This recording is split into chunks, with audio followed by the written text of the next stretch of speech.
I'm Richard Clarke. I record these talks every day as a way to deepen my inquiry. Listen each day and deepen your own practice. Welcome. I'm reviewing and commenting on the book Talks with Sri Ramana Maharshi. Today is from Talk 454. Mrs. Dar, Sri Bhagavan advises practice of inquiry even when one is engaged in external activities. The finality of such inquiry is the realization of the self, and consequentially, breath must stop. If breath should stop, how will work go on? Or, in other words, how will breath stop when one is working? Maharshi, there is confusion between the means and the end, that is, sadhana and sadhya. Who is the inquirer? The aspirant and not the siddha.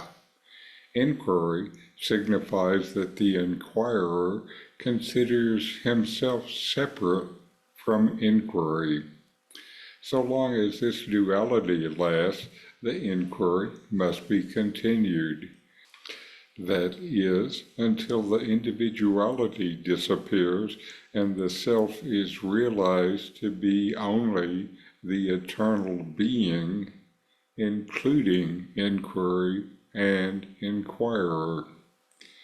The truth is that self is constant and an intermittent awareness.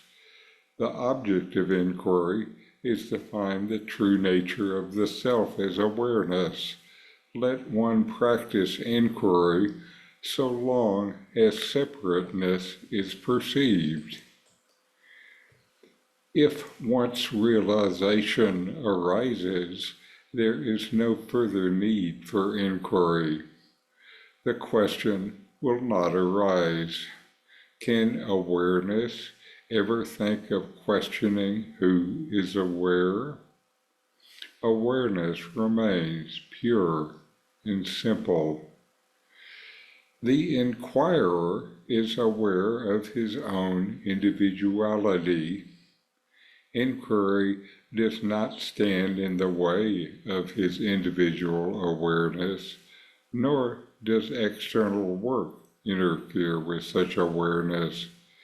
If work, seemingly external, does not obstruct the individual awareness, will the work realize not to be separate from the self obstruct the uninterrupted awareness of the self, which is one without a second, and which is not an individual separate from work.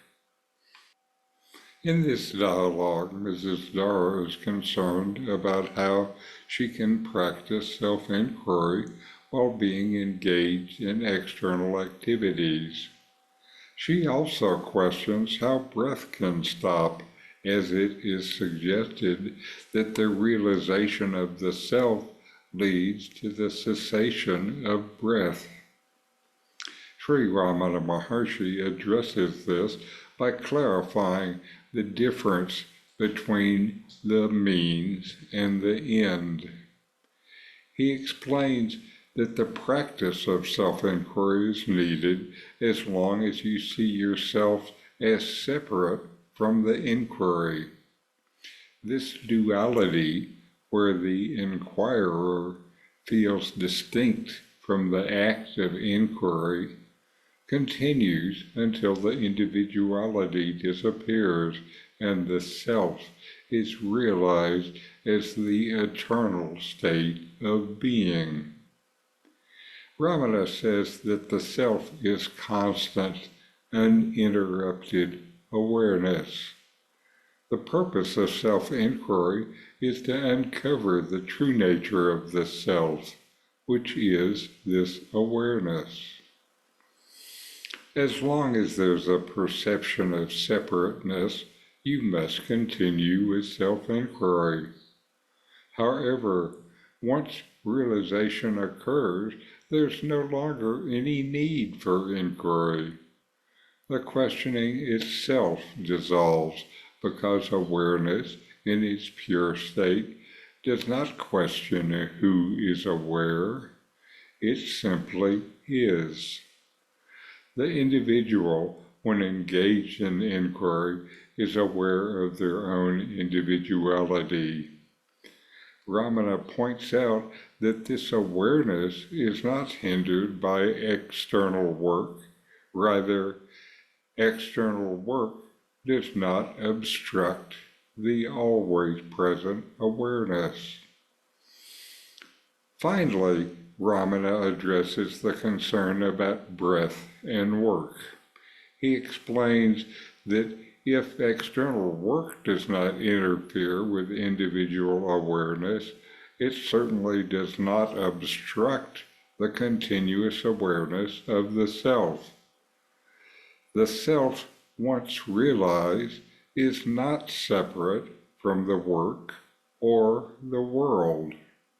It is one, without a second. There is no difference. Therefore, the realization of the self does not mean that the breath stops or work ceases. Instead, it is the knowledge that the self transcends these activities while including them. Everything is a manifestation of that one awareness. Everything is within the one awareness. Ramana Maharshi reassures Mrs. Dar that the practice of self-inquiry can coexist with daily activities, and that the realization of the self does not interfere with life, but instead reveals its true nature. So, know yourself and be always free and at peace. In 40 Verses on Reality, Ramana Maharshi explains the nature of the self, the ultimate reality, and self-inquiry. My new book, with my comments and inquiry questions, opens these teachings up and brings them into your practice and experience. Available now from Amazon. Link in the video description. These videos bring Ramana's teachings into your direct experience. Click subscribe to see more. Click thumbs up to like, and send questions and start a dialogue with a comment